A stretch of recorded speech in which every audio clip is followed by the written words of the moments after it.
Kevadpäike särab üha tugevamalt ja on aeg mütsid peast heita. Aga mis teha juustega? Kuidas neid veidi kohevamaks muuta?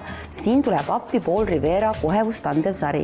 Paul Rivera on siis pärit ühest moeriigist nagu Itaalia, kus siis ongi omale professionaalid kokku tulnud ja nemad on siis hakanud väga eksklusiivsetest toorainetest ja koostisosadest siis välja töötama professionaalset ja luksuslikku juuksehooldussarja nagu Paul Rivera. Tema valikus on siis igale juuksetüübile erinevad hooldus- ja viimistlustooted, alustades siis seal lokilistest juustest, lõpetades siis niisutust vajavate ja taastust vajavate juustega samuti. On tal olemas siis ka erinevad šampoonid, balsamid just näiteks kollasuse neutraliseerimiseks, pluss siis värvikaitse nii-öelda tooted, mis aitavad säilitada siis juukseid kaua ilusate ja läikivatena. Mis selle uue sarja see Loud Volume märksõnadeks siis on? Loud Volume sari ongi siis mõeldud just nii-öelda eestlasele, Eesti juuksele, mis tihtipeale siis ma ütleks 50% eestlastest ongi pigem peenekoelise juuksega ja miks võib-olla just peenekoeline juus peaks siis enda juuksele õigeid tooteid kasutama on sellepärast, et juus koosneb siis 3 osast, et keskmine osa ongi siis puhas keratiini osa, mis annabki juuksele selle mega elujõu ja mega elastsuse, et ta jaksaks kasvada ja ta ei murduks seal. Ja Loud Volume sari ongi siis mõeldud just peenekoeliste juuste aitamiseks, ta annab selle kohevuse.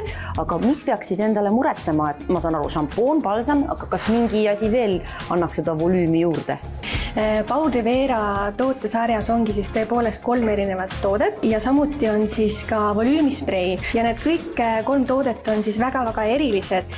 Üks kindlasti väga huvitav ja lahe fakt selle sarja juures on see, et nad sisaldavad rukkilille ekstrakti ja tema siis ongi see, mis annab sellele sarjale antioksüdanti omadusi ja samal ajal, mis on siis hästi oluline, on see, et ta aitab peanaha vereringet siis stimuleerida ja tal on ka siis aloe vera ekstrakt, mis annabki siis selle mõnusa niisutatuse juuksele, võtab ära kahu, ehk siis me saavutame nende toodetega kohevuse, aga samas see kohevus on ilus, särav ja ei ole siis liiga nii-öelda lendlev ja kahune. Aga ma täpsustaks selle viimistlusprei kohta, et kuidas seda õigesti kasutada?